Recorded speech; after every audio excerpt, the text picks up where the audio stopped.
लालगंज नगर परिषद क्षेत्र में हम मौजूद हैं। यहाँ से कई वार्ड प्रत्याशी चुनाव लड़ रहे हैं। अब चुनाव जो वोटिंग का जो समय है बहुत दूर नहीं है, बहुत ही नज़दीक है। इस दौरान सभी प्रत्याशी अपना वार्ड में अपने जनता से मिल रहे हैं, घूम रहे हैं और विकास की गाथा गा रहे हैं और पूर्व विकास को भी दिखा रहे हैं। आज हम वार्ड नंबर 10 के भोला शंकर जो प्रत्याशी हैं इनके पास पहुँचे हैं। योग्य, ईमानदार, समाज सेवी हैं, विचारवान हैं और जनता के बीच है, जनता का नेता है, इस समाज के बेटा हैं। इनसे तमाम हम बात करेंगे बिंदुओं पर, यहाँ विकास हुई है या नहीं, या ये अगर जीत कर आते हैं तो इनके लिए कितनी बड़ी चुनौती होगी यहाँ क्षेत्र में विकास करना।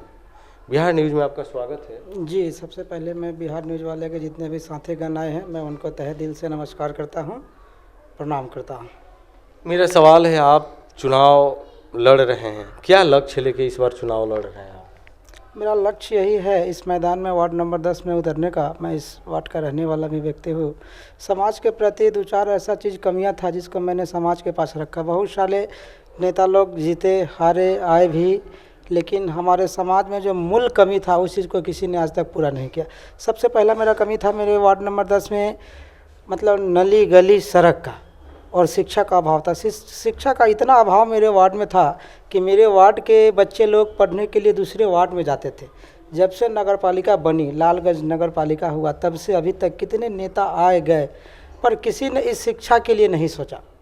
पर्सनली हमारे वार्ड नंबर 10 के लिए, बाकी इर्द गिर्द के अड़ोसी पड़ोसी के जितने भी टोला मोहल्ला है, हर वार्ड में मतलब स्कूल की व्यवस्था है, आंगनबाड़ी की व्यवस्था है, लेकिन मेरे वार्ड में कोई ऐसा नेता का ध्यान आकर्षित इस चीज़ पर नहीं हुआ। मेरा पहला मकसद था कि जब मैं वार्ड कमिश्नर बनूंगा तो सबसे पहला काम मेरा शिक्षा पर जोर होगा। शिक्षा में मेरा ये मकसद था कि सबसे पहले हम अपने वार्ड में एक आंगनबाड़ी की व्यवस्था करेंगे। जब हमारे बच्चे 2 साल के होते हैं, 3 साल के होते हैं, आंगनबाड़ी में दूसरे वार्ड में जाते हैं तो वहाँ प्रताड़ना सुनने को मिलता है। वहाँ के जो व्यवस्थापक गण होते हैं, जैसे सेविका सहायिका लोग होते हैं, वो लोग कहते हैं कि बताइए आप लोग इतने मदद कर करके किसी भी जनप्रतिनिधि को चुनते हैं, मदद करते हैं, फिर भी आपके लिए आपके शुभ चिंतक वो नहीं बन पाते। आखिर क्या रीज़न है? आपके हमारे वार्ड में जो विद्यालय है या आंगनबाड़ी केंद्र है, हमारे बच्चे ही इसमें फुल हो जाते हैं, तो फिर हम आपके बच्चे को कैसे एडमिशन करें? सबसे पहला गंभीर समस्या।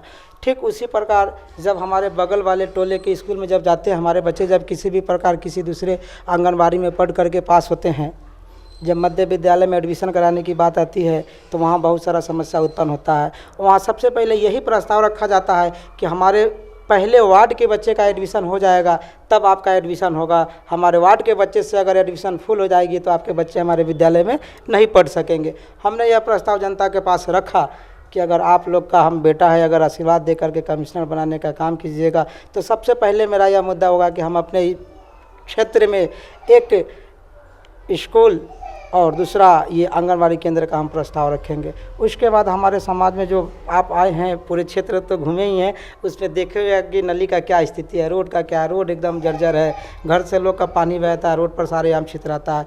तो मेरा यह भी मकसद है कि हम नली गली का भी पूर्ण रूप से दुरुस्त से काम करें। यही मकसद को लेकर के हम समाज के प्रति आए हैं।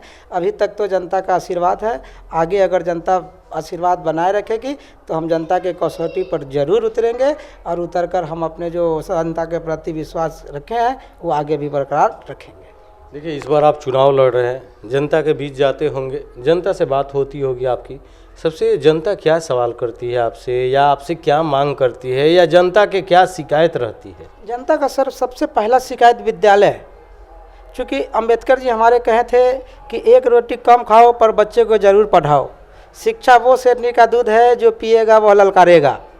इसलिए शिक्षित बनो, संघर्षशील रहो और संगठित रहो, ये हमारे अम्बेडकर जी का नारा था। हम वही नारा को लेकर के समाज के प्रति आए हैं। समाज का लाड़ प्यार अभी तक मिल रहा है, आगे भी हम आशा रखते हैं। हमारे तमाम वार्ड नंबर 10 की जनता से हम अनुरोध करते हैं कि अपने बेटा को, अपने भतीजा को आशीर्वाद दे और वार्ड नंबर 10 से मतलब उम्मीदवार जो हम खड़ा हुए हैं जीत का आशीर्वाद दे।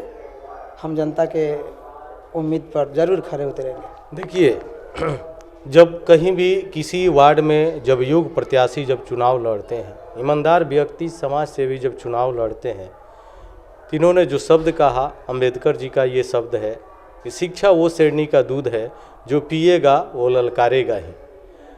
ऐसे पुरुष को, ऐसे व्यक्तित्व के धनी व्यक्ति को अगर मौका मिले तो ज़रूर, एक तो युवा पीढ़ी है, दूसरी बात है कि एक अंदर एक जो विकास की जो व्यथा पाल रखे हैं कि क्षेत्र में आने के बाद में क्या क्या काम करना है, जीतने से पहले ही इन ऐसे प्रत्याशी के दिमाग में एक स्ट्रक्चर तैयार रहता है कि सबसे पहले कहाँ से काम स्टार्ट करना है, कहाँ ख़त्म करना है, क्या ज़रूरी है क्या नहीं।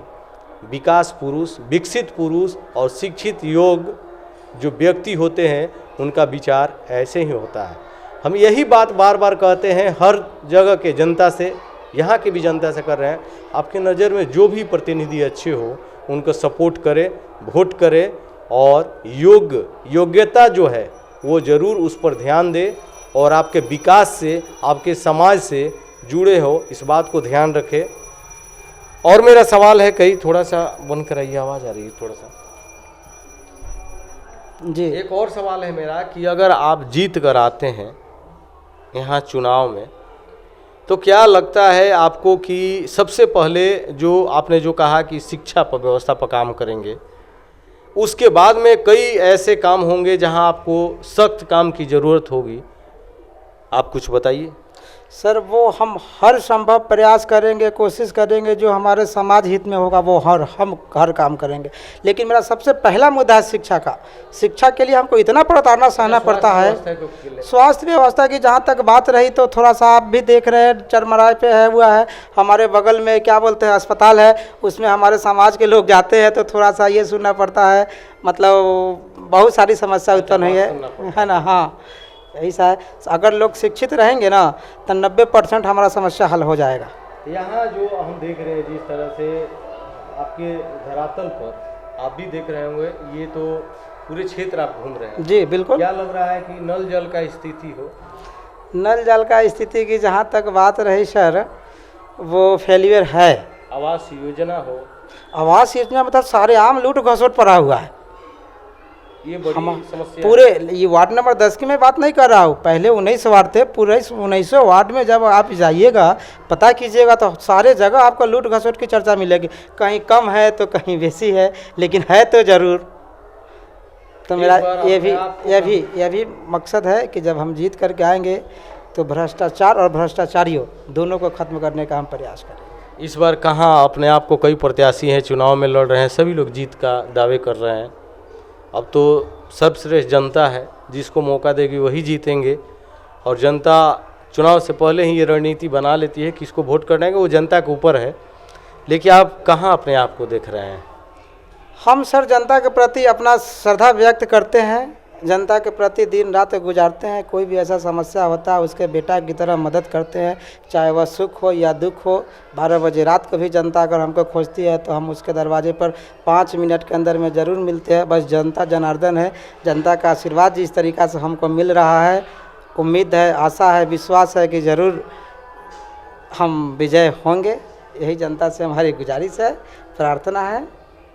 इस बार किन को वार्ड पार्षद चुन रहे हैं? हम तो ऐसे भोला शंकर के प्रचार में है, लेकिन ये अच्छा है। लेकिन इससे अच्छा है कि सर हल्ली जल्दी बड़ बीमारी होता है, हम लोग के पास पैसा से कमज़ोर है, कहीं पैसा का भी ज़रूरत आ गया तो ये अटेंडेंट पैसा देकर हम लोग के एडमिट का मदद करते हैं। इसलिए हर मुद्दे से हमको अच्छे लगे, इसलिए हम वोटर है, इसलिए हमको अच्छा नहीं है। हमको इस बात का खुशी है कि हम लोग को उतना पहुंच नहीं है सर। कोई भी डॉक्टर बीरो के यहाँ ये हमको ले जाते हैं, हर चीज़ से मदद करते हैं, इसलिए हम लोग के बहुत ही अच्छे हैं।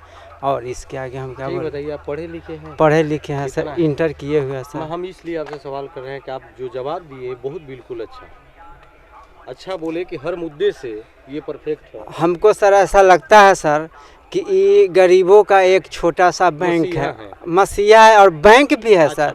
बैंक जैसे अकाउंट में जो का मदद करते हैं, हर चीज़ से मदद करते हैं। जो आदमी जो बैंक में पैसा रखता है, छोटा कस्टमर सबको डील करते हैं।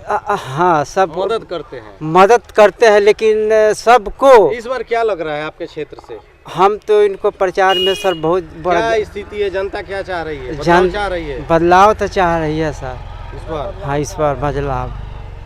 और क्या कहें, बहुत बड़ा हिम्मत है, घर का सदस्य जैसा है सर, और हम क्या कहें। चाचा, आपका कितना उम्र हो रहा है? 70। आप सही बात बताइएगा। बिल्कुल आप बताइए, आप किसको वोट कीजिएगा? हम भोला शंकर को वोट करेंगे। क्यों उनको कीजिएगा? वो बहुत अच्छे आदमी हैं, वो हली जली सब में तैयार रहते हैं, काम करते हैं, बात सुनते हैं, आप लोग हाँ, को सुनते हैं, खूब फोन उन करते हैं तो उठाते हैं। हाँ, खूब उठाते हैं। इस बार बदलाव चाह रहे हैं ना? बदलाव चाह रहे हैं भोला शंकर को जिताइएगा। जी। मेरा नाम शंकर कुमार हुआ। किसको इस बार वोट कीजिएगा? हम युवा चेहरा चाह रहे हैं, बदलाव चाह रहे हैं। मेरा समाज में विकास चाहिए, आय के पर्पस चाहिए, और चोर चुहार से हम बचना चाहते हैं। मेरा यही सिद्धांत है। विकास चाहिए हमको बस। तो किसको विकास के लिए चुनिएगा? हम तो भोले जी को चुन रहे हैं। मेरा कैंडिडेट जो भी है अच्छे हैं, विकास के लिए मेरे पहुँच ऊपर तकला है। अच्छा, यहीं के रहने वाले हैं? जी जी। किसको वोट कीजिएगा? हम लोग भोला जी का, हालांकि हर चीज़ में ये लड़का जो आगे रहते हैं, हर चीज़ में सुख दुख हर चीज़ में, माने इनका यही चलते हम लोग पूरा सहयोगी इनका भोला जी का है कि गांव का भी विकास रहे, हर मर इमरजेंसी में पहुंचते हैं। इसीलिए सारा जनता, आज ना इलेक्शन हो रहा है, इससे पहले ही माने मदद हर चीज़ में माने। कहने का मतलब है कि चुनाव से पहले भी लगे रहते हैं। जी जी जी जी बिल्कुल। इनका आज इलेक्शन आया है, फर्स्ट बार माने ये हो रहा है, लेकिन ये अनदीना में भी माने। जी जी बिल्कुल। आपको लगता है जीतने के बाद भी काम करेंगे? जी जी बिल्कुल करेंगे। जब ऐसे कर रहे हैं काम असर, जीतने के बाद तो और माने होगा। इस बार वोट कीजिएगा? जी बिल्कुल। रुकिए, यहीं के हैं रहने वाले? अच्छा, आप यहीं के हैं ना? जी सर। क्या नाम हुआ आपका? महेश पासवान। इस बार क्या बदलाव चाहिए? एकदम बदलाव चाहिए, विकास हटाने चाहिए। एकदम विकास चाहिए कि भोला शंकर आगे मुहिम रहे। भोला शंकर को? जी। भोला शंकर काम करेंगे? जो पहले नहीं था तब पर भी काम किया, आज तो खैर। आपको नहीं लगता है कि मतलब इनके आने के बाद में विकास संभव है? एकदम पूरा। आपके वार्ड में काम हुई है पहले? एक पहले कुछ मोरा किया, उसको बाद जो पैसा ले लेके काम किया, उसको बाद बगैर पैसा के काम कुछ नहीं हुआ। ढंगर मजगर नहीं। कुछ बहुतों के मिला है, बहुतों के नहीं मिला। बदलाव चाहिए? चाहिए तो चाहिए। बस हो गया। बताइए क्या अब इस बार क्या चाहिए? आपका नाम क्या है? बस मेरा नाम मुर्तुजा है। विकास चाहिए। विकास चाहिए हमको। क्या किस चीज को लेकर आप बदलाव चाहते हैं? इस चीज़ के लिए, अपना बाल बच्चा के लिए, सुरक्षित के लिए, इस सब के लिए बदलाव विकास चाहते हैं? विकास चाहते हैं। इस बार वोट बस किसको देंगे? भोला। ईमानदारी से बताइए। ईमानदारी से बोल रहे हैं, बस दीजिएगा वोट? हाँ। ठीक। जो ये बात स्पष्ट बताना नहीं चाहते हैं कि हम अपने आप को कहाँ देख रहे हैं, क्योंकि कुछ प्रत्याशी बहुत मेहनती होते हैं, जनता के साथ में होते हैं, जनता के काम में होते हैं, उनके अंदर एक विश्वास होता है कि हम जीत रहे हैं, इसलिए वो बताना नहीं चाहते हैं कि हम क्या कर रहे हैं। वो अपने काम पर फोकस करते हैं और जनता के साथ मिलजुल कर काम करते रहते हैं। लेकिन फिर भी जनता सर्वश्रेष्ठ है, जनता यह तय करेगी कि कौन जीतेंगे, किन के हाथ में सत्ता होगी। और विकास तो बाद की बात है, अभी तो चुनाव चल रही है और चुनाव के दौरान वोटिंग होगा। तो यहाँ के हम तमाम जो जनता है उनसे एक हमारी भी अनुरोध है कि जो भी आपके नज़र में योग्य, अच्छे और ईमानदार आपके बीच के नेता हो, उनको ज़रूर वोट करें, सपोर्ट करें, तभी जाकर आपका विकास होगा। अच्छे प्रतिनिधि को चुनेंगे तो निश्चित ही विकास होगा। तो ऐसे तमाम खबरें देखने के लिए आप देखते रहें लाइव बिहार न्यूज़।